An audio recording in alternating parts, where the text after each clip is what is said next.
What's up, guys? It's been a minute since I did a video for some tech stuff. I just want to do today about the 6-month consumer review of the Ryzen 3900X. Comes in a box looking like this.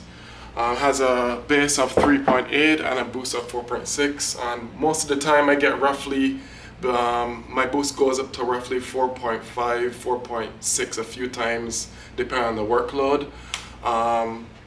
Pretty much, I'm coming from a 4770K i7 Haswell chip from my Intel counterpart that I had since 2013, and I thought it was, after 6 years it was a good time for a change of pace, so to speak. And since I was going to get into more streaming and content creation, video editing, and pretty much all-rounder, is a very good processor for all-rounder. And the 4-core i7, even the i7 47K was good, a good chip in itself. It got really unusually hot even when you didn't overclock it. And then I would try to, in the past, upload videos or edit videos. It would take forever to upload. So I thought it was time for a change to get more cores and more horsepower for what I'm trying to get into, which is streaming, editing, etc. I got this probably last November, so it's a little bit over 6 months, but so far I haven't had any regrets, and I'm by no means a fanboy. I usually go by price performance, and at the time I thought it was a good price for what you're getting. And even now with the new stuff on the horizon with the new 4000 series, I still don't have the update anytime soon, because nobody knows per se exactly what the generation leap is going to be from the 3000 to 4000 series. So I haven't messed with the clocks as yet, but I at some point when I get stuff together, get more cooling done, etc. Because right now I'm water cooling it, first water cooling system, by the way, and it idles around 30 to 35 roughly degrees C, and on load I haven't seen it pass roughly 50, 51, 52 C. So it stays pretty cool with my setup that I have right now. And yes, it was quite a transition, but compared to the first gen and Zen 1 Plus, etc., AMD has really protruded as far as appeared to be always correcting or making their chips better. And now anyone mentions they want to build a new PC, majority of people say AMD now, because it's just so well rounded, and a lot of people are tired, a lot of enthusiasts like myself are tired of the whole incremental updates that Intel did with the chips, and then they charge you more than the previous gen, and just what I call a TikTok setup. They give you more talk than take, so they just keep upgrading the frequency more and then charge you extra for stuff, and a lot of consumers, like everyday consumer, even enthusiasts, just because we have a bunch of money doesn't mean you want to spend an arm and a leg for a chip just to get probably 10 to 15 FPS in certain games and less than 10 in others, versus if you compare my 3900X to the 9900K, which was its direct competitor at the time, because at the time when it released last year, it was around the 500 mark, and that was the same price that 900K i7 was for Intel. And in a lot of the graphs that you see in other people reviews, you see that the range or distance between frames per second wasn't that significant in most of the games versus the 3900X. And I also, once I got this set up, I started doing some tests and benchmarking, and I did some Cinebench, the usual stress tests and stuff, and I got roughly like 7,260 points for my Cinebench run the first time I took the 3900X out the box. And I am still debating, like I said, if I should overclock it or not, since I have all this cooling, but I will eventually. But it's just like AMD chips, especially the newest ones, they're already almost pretty much at their cap or their peak as far as boost frequency from the, out of the box pretty much. And I know some people try to get some couple hundred megahertz out of it, but that's still left to be desired if I will even decide to do it or not. I probably will if I eventually cave. But right now, as you can see, from when it came out a year ago, now you can get the 12 core goodness, which is a very solid chip and very fast, for under $420 now. So it's pretty much an $80 drop from when it first released, and it's a good. I just hope AMD keeps up their improvements and keep giving us competition, because it's been way too long since we had decent competition in the market, and a lot of people, including myself, were tired of the little incremental bumps that Intel would do with their processors, and then they charge you a whole bunch of money just for the name, or just for like 200 megahertz higher than the previous gen that it was replacing. It's just too much stuff going on just for extra $30-$50, and majority of the lineup for Ryzen, especially the 3000 series, is pretty much hand to hand and match to match in benchmarks, and AMD is like right there as far as FPS, and in some cases even higher, beats them in some instances in some games, and beats Intel 9900K.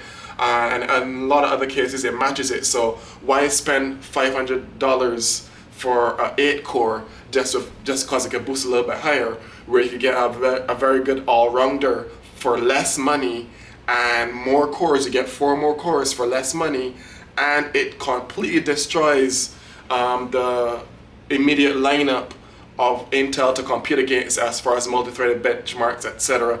Like a lot of people have been reviewing, etc. since the 3000 series came out.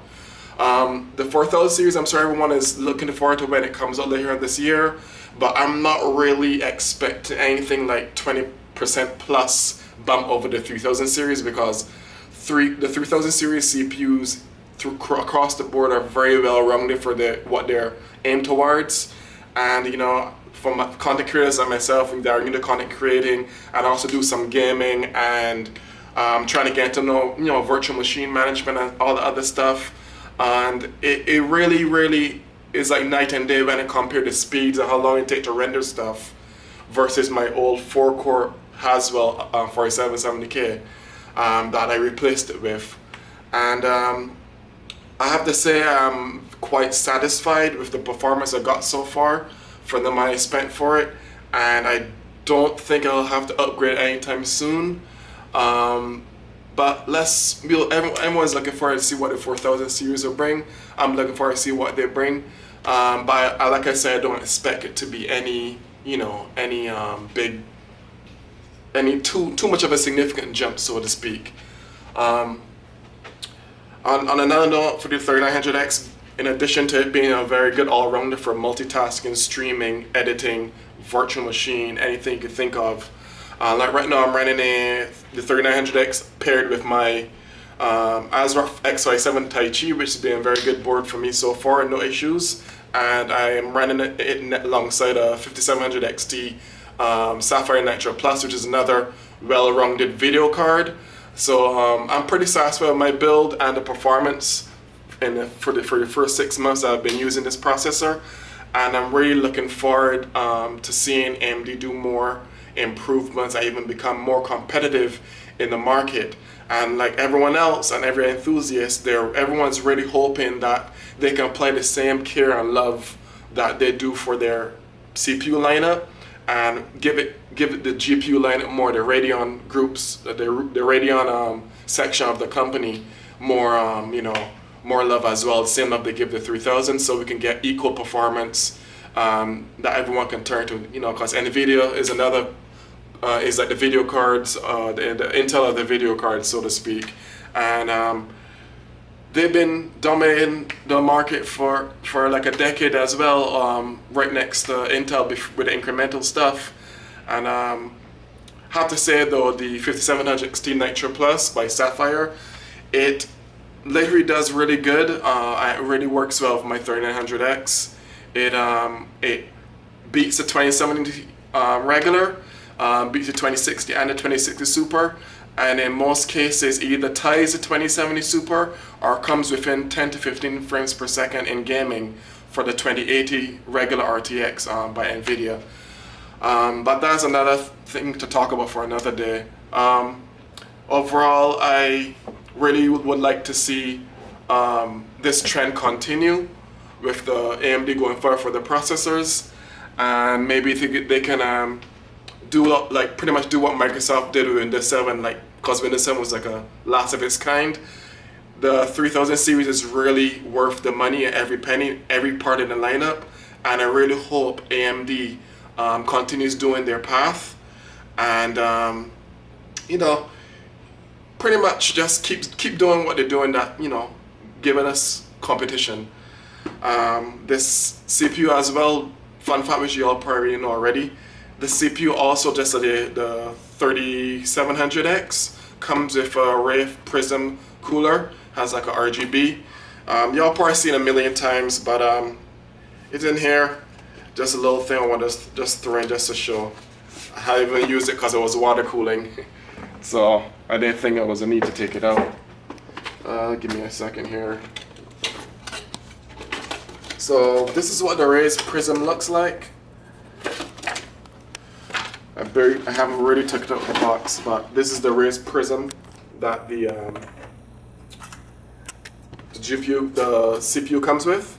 It has a LED light, and if you're not planning to overclock, for people that don't want to spend extra money on like water cooling, this really does a good cooling, decent enough cooling, and it gives you some bling in your case because it lights up with like an RGB port on your motherboard.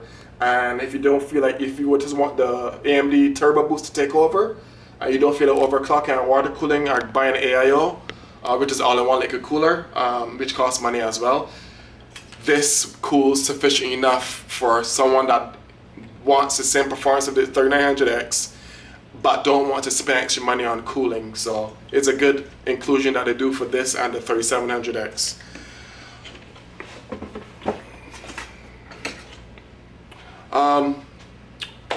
I'm gonna wrap this up, guys, and sorry it's been forever and a day since I did some content, but I'm gonna try my best to push up more content for your viewing pleasure, tech news, tech reviews, etc.